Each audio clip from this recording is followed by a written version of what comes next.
வணக்கம். நேம் வந்து பார்த்தீங்கன்னா எம்ஜி ராயன். கள்ளநோட்டுங்கிற திரைப்படம் வந்து பார்த்தீங்கன்னா மிக அருமையாக வந்து இது நாம் வந்து பார்த்தீங்கன்னா சோசியல் மீடியாவில் வந்து நம்ம டீசர் வெளியிடணும் அப்படின்னு சொல்லி நம்ம இவ்வளோத்தோட கொண்டுட்டு வந்திருக்கிறோம். படத்தில் வந்து ஒவ்வொரு விஷயம் ஒவ்வொன்றும் வந்து பார்த்தீங்கன்னா டிஃப்ரெண்ட்டாக காட்டியிருக்கிறோம். இதில் இன்னொன்று ஒரு ஒரு படத்தில் வந்து பார்த்தீங்கன்னா இந்த கள்ளநோட்டு அப்படிங்கிறது நல்ல நோட்டு தான் கள்ள நோட்டு அப்படிங்கிற ஒரு கான்செப்ட் தான் படமே. இதை மேற்கொண்டு நம்ம பேசுறது நம்ம சுமதி அம்மா கண்டிப்பாக பேசணும்ட்டு கேட்டுறேன். மீடியா நண்பருக்கு அவ்வளவுக்கும் என்னுடைய வணக்கத்தை தெரிவிச்சிருக்கேன்.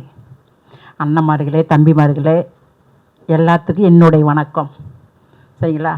அதாவது இவர் தான் அந்த படத்துக்கு டைரக்டரு. படம் பேர் வந்து கள்ள நோட்டு. அவர் சொன்ன மாதிரி நல்ல நோட்டு தான் கள்ள நோட்டு, கள்ள நோட்டு தான் நல்ல நோட்டு அப்படிங்களா? அப்படிங்கும்போது இந்த படத்தில் நான் ஏகப்பட்ட படம் நான் பண்ணியிருக்கிறேன். ஆனால் இந்த படத்தில் வந்து ஹீரோனி ரேஞ்சில் நான் பண்ணியிருக்கிறேன். அந்த படம் எல்லாம் நல்லபடியாக பண்ணியிருக்கிறேன், நல்லா வந்திருக்குது. நீங்கள் இந்த படத்தை வந்து வீட்டிலலாம் டிவியில் இது செல்லுலாம் பார்க்கக்கூடாது. தேட்டரில் ரிலீஸ் பண்ணுறேன், தேட்டரில் போய் பாருங்கள். சரிங்களா? இந்த படத்துக்கு எனக்கு அவ்வளோ முக்கியத்தொகை கொடுத்தது இயக்குனர்கள், டைரக்டர், அதேமாரி கோ டைரக்டர். நீங்கள் தான் இந்த சீன் பண்ணணும், நீங்கள் தான் இந்த படம் பண்ணணும். அந்த படம் நீங்கள் எவ்வளோ கேரக்டர் பண்ணிக்கிறீங்க, இந்த மாதிரி கேரக்டர் நீங்கள் இன்னும் பண்ணவே கிடையாது, நீங்கள் இது பண்ணால் நல்லா இருக்கும் அப்படின்னு சொல்லி ஒரு தெலுங்கு ஆக்டர் மாதிரி இந்த படம் பண்ணியிருக்கிறோம். அதேமாதிரி தெலுங்கு படம் மாதிரி தான் இந்த படம் வரும்.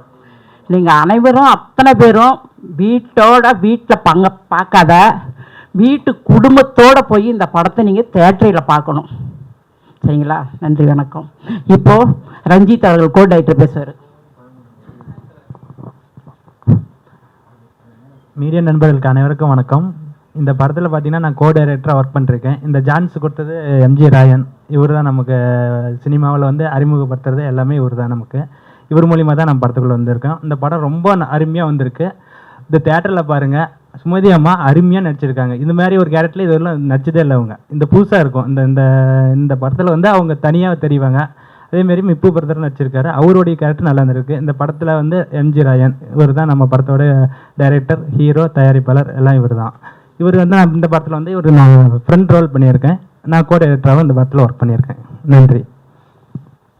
இவருக்கு தான் ஃபஸ்ட்டு படம்னாலும் வந்து ஒவ்வொரு சீனும் வந்து பார்த்து பொறுமையாக நின்று அனைவருக்கிட்ட அத்தனை பேர்த்து இதில் நடிச்சிருக்கிற ஏகப்பட்ட பேர்.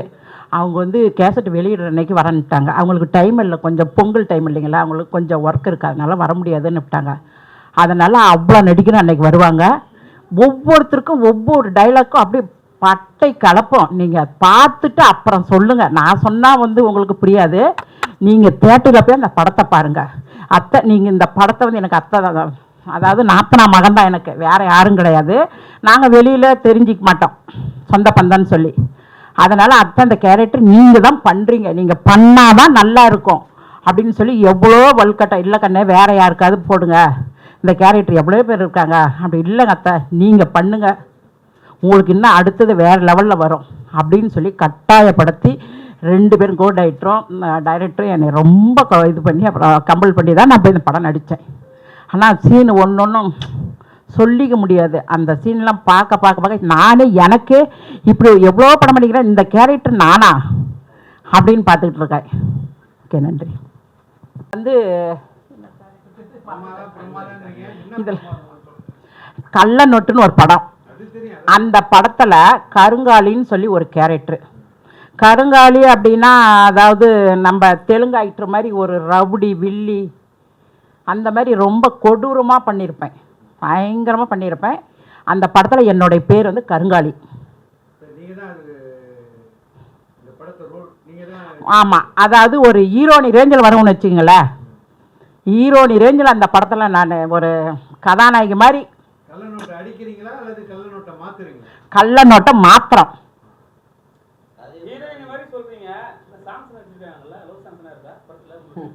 அது வந்து இன்னுமேல் தான் இருக்குது. அது இன்னுமேல் தான் எப்படின்னு தெரியும்.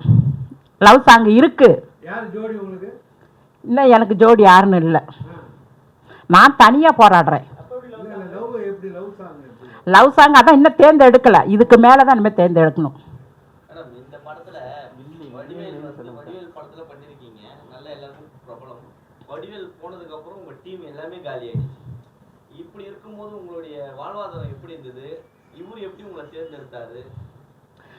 இவங்களும் ஒவ்வொரு படம் பார்த்துட்டு இருக்காங்க இல்லைங்களா, இவங்க காமெடி பண்ணுறாங்க, வில்லித்தனம் பண்ணுறாங்க, ரவுடித்தனம் பண்ணுறாங்க அப்படின்னு. அதனால் இந்த வில்லித்தனம் இந்த ரவுடித்தனம் நீங்கள் பண்ணால் கொடூரமாக இருக்கும் அப்படின்னு சொல்லி தான் என்னை தேர்ந்தெடுத்தது. அதேமாரி இப்போ நான் இதில் ஒரு ஹீரோயினி ரேஞ்சில் இருக்கிறேன்னா, அதாவது நான் ஹீரோனியான்னு சொல்ல முடியாதுன்னு வச்சுக்கோங்களேன், ஹீரோனி மாதிரி அந்த கதைக்கு நான் வந்திருக்கேன். ஆனால் நான் இதில் வில்லி தான், மெயின் வில்லியே நான் தான். இல்லை, ரொம்ப நாள் அதாவது வடிவேல் சார் இருக்கும்போது எல்லாருக்கும் வாய்ப்பு இருந்தது, விவேக் சார் இருந்தாலும் எல்லாருக்கும் என்னென்னோ பண்ணணும், இல்லைனாலும் கொடுப்பாங்க. இப்போ இல்லாத பொழுது வாய்ப்பு இல்லை, அவங்க நடிக்கலைன்னும் போது அவங்க சைட்லேருந்து உங்களுக்கு ஹெல்ப் பண்ண ஆரம்பிச்சாங்களா? இந்த மாதிரி படங்கள்லாம் வந்து போய் பண்ணுங்க அப்படின்னு சொன்னாங்களா? ஏதாவது வாழ்வாதாரத்துக்கு பணம் கொடுத்தாங்களா உதவிக்கு? அது எப்படிங்க சார், நாமளும் ஒரு நடிகர் அவங்க ஒரு நடிகர், எப்படி நமக்கு ஹெல்ப் பண்ணுவாங்க? விவேக் சார் மட்டும் எப்படி பண்ணாரு? அவர் பண்ணார், நம்ம வந்து அந்த அளவுக்கு நம்ம எதிர்பார்க்கல. நம்ம உழைக்கணும், நம்மளுக்கு கூப்பிட்டு வாய்ப்பு தான் கொடுப்பாங்க. இந்த மாதிரி அவர் நடித்த படத்தில் ஃபுல்லாக எனக்கு கூப்பிட்டு இந்த சீனு சுமதி பண்ணால் நல்லாயிருக்கும் அப்படின்லாம் சொல்லி எத்தனையோ படம் எனக்கு அறிமுகப்படுத்தி கூப்பிட்டு கொடுத்துருக்காரு. அதுக்கப்புறம் அவர் கொஞ்ச நாள் இதில் இல்லை, ஃபீல்டில் இல்லை, அப்புறமேலும் வந்தார். அப்புறம் அதுக்கேற்ற மாதிரி தான் என்ன மேலும் ஜோடி இது பார்ப்பாங்க, ஒரு காமெடியோ இதோ.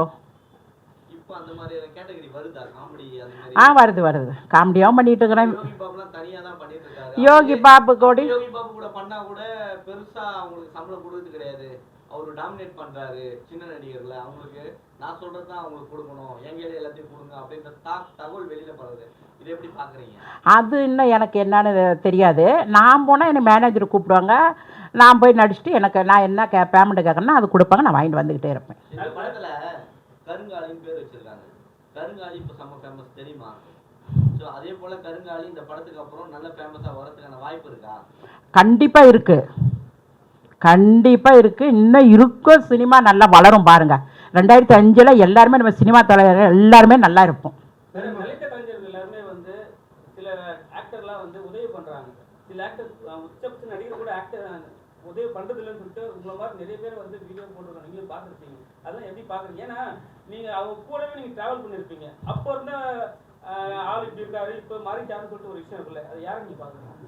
அப்படிலாம் நம்ம யாரையும் சடார்னு சொல்ல முடியாது இல்லைங்களா, அது அவங்கவுங்க இஷ்டம். ஹெல்ப் பண்ணுறது சில பேர் பண்ணுறாங்க, அதான் அது அவங்கவுங்க இஷ்டம். இருக்கிறவங்க பண்ணாங்க, இல்லாத பண்ணாதிருப்பாங்க, இருந்து கூட பண்ணாத இருப்பாங்க. நாம் போய் அவ்வளோ உரிமையாக கேட்க முடியாது இல்லைங்களா. டைரக்டர் கள்ள நோட்டு வச்சிருக்கீங்க, கள்ள நோட்டை ஒழிக்கணும்னு சொல்லி வந்தவர் தான் மோடி. ஆமாம், மோடியை பற்றி இதில் சொல்லியிருக்கீங்களா? ஏன்னா கள்ள நோட்டுன்னா மோடி தான் எல்லாம் சொல்லுவாங்க, டிமானியேஷன் தெரியும் உங்களுக்கு. அவர் வந்ததுக்கு அப்புறம் தான் 500 நோட்டு இதெல்லாம் லாக் பண்ணி நீங்கள் வச்சு 2000 நோட்டு பிரித்து வச்சிருக்கீங்க. இந்த 2000 நோட்டு கொண்டது மோடி தான். மோடிக்கான வாய்ப்பு இருக்குமா படத்தில்? உயர்த்தி சொல்லியிருப்பீங்களா இல்லை அவர் திட்டி பண்ணியிருக்கீங்களா? இது நான் அந்த அளவுக்கு சொல்கிறதும் இல்லை. படத்தில் வந்து பார்த்தீங்கன்னா ஒரு அவேர்னஸ், அந்த அவேர்னஸ் வந்து பார்த்தீங்கன்னா ஒரு மக்களுக்கு வந்து மெயினாக வந்து அந்த விழிப்புணர்வு. இந்த கள்ள நோட்டுங்கிறது வந்து பார்த்தீங்கன்னா ஒரு சில இடங்களில் வந்து அந்த புழக்கத்தில் இருக்குது இல்லை, அது எப்படி வந்து ஆல்டர்னேட்டிவாக சேஞ்ச் ஒவ்வொரு இதுலேயும் போகுதுங்கிறதா ஒரு கண்டென்ட், ஒரு கான்செப்ட்டுங்கிற மாதிரி. இது வந்து பார்த்தீங்கன்னா நீங்கள் கேட்குற மாதிரி மேலிடத்துல கொண்டு போகிறது எதுவும் இல்லை, ஒரு அவேர்னஸ் தான் டோட்டலாகவே. கீழே இடத்துலேயே வரேன். இப்போ சமீபத்தில் பார்த்தீங்கன்னா கள்ள நோட்டு பாருங்கன்றத இன்ஃபர்மேஷன் வந்து காவல்துறைக்கு வருமானத்துறைக்கு தான் போகும். இப்போ கரண்ட்ல வந்து காவல்துறையே அதை வந்து வழிப்பறி பண்ணி எடுத்திருக்காங்க, 2 பேரை பிடிச்சிருக்காங்க. தெரியுமா உங்களுக்கு தகவல்? அப்படி இருக்கும்போது நீங்கள் காவல்துறையை எப்படி காட்டுறீங்க, வருமானத்துறையை எப்படி காட்டுறீங்க? இந்த படத்தில் வந்து பார்த்தீங்கன்னா நீங்கள் சொல்கிற மாதிரி அந்த எப்படி சொல்கிறது, ஒரு அந்த இன்கம் டேக்ஸ் ஆஃபீஸரோ ஒரு போலீஸ் ஆஃபீஸரோ இதுமாரி எதுவும் தாக்குதல் அந்த மாதிரி எதுவுமே இல்லை. நம்மளுடைய ஜேர்னல் முழுக்க ஒரு வில்லேஜ் கேரக்டர், ஒரு பணமே இல்லாத இருக்கிறார் பார்த்தியா, ஒரு ஏழைப்பட்ட மனுஷன், ஒரு ஏழை ஒரு பையன் கூட வச்சிங்க, அவன் வந்து தெரியாமல் என்னால் முடியல அப்படின்னு சொல்லிட்டு இந்த கள்ள நோட்டுக்குள்ளே உள்ளே வராப்புல, உள்ளேருந்து வெளியில் மீண்டு வர்றது தான் இதனுடைய தாக்கமே. நீங்கள் கேட்குற கொஸ்டின்ஸ் வந்து இதில் வந்து எதுவுமே இல்லை. படம் வந்து படம் எப்பத்தியோட படம்? 2000 படமா 2020? அது சொல்லுங்க. அதுக்கப்புறம் வந்து 2000 நோட்டு வந்து சிலார் நோட்டு ஆக்கிட்டாங்க. டிமானிட்டேஷன் வந்து ஒரு 3 வருஷத்துக்கு அப்புறம் 4 வருஷத்துக்கு அப்புறம் பணத்தை வந்து சிலார் நோட்டு ஆக்கிட்டாங்க. ஸோ அதெல்லாம் வருதா? இது வந்து பார்த்தீங்கன்னா நீங்கள் கேட்குற மாதிரி 2000 நோட்டுங்கிறது இல்லை, இது நீங்கள் கேட்குற மாதிரி இதில் 2000 நோட்டுங்கிறது ஒரு எப்படி சொல்கிறது, அந்த 2000 நோட்டு கள்ள நோட்டுங்கிற புழக்கத்தில் வரும்போது இப்போ இப்போ இருக்கிற ட்ரெண்டிங்கு செல்லாத நோட்டு தான். ஆனால் வந்து நம்ம கான்செப்ட் இப்படி பார்த்தீங்கன்னா நல்ல நோட்டு தான் கல் நோட்டாக காட்டுறோம் அப்படிங்கிற வந்து கண்டென்ட் கதையில் நம்ம சொல்லியிருக்கிறோம்.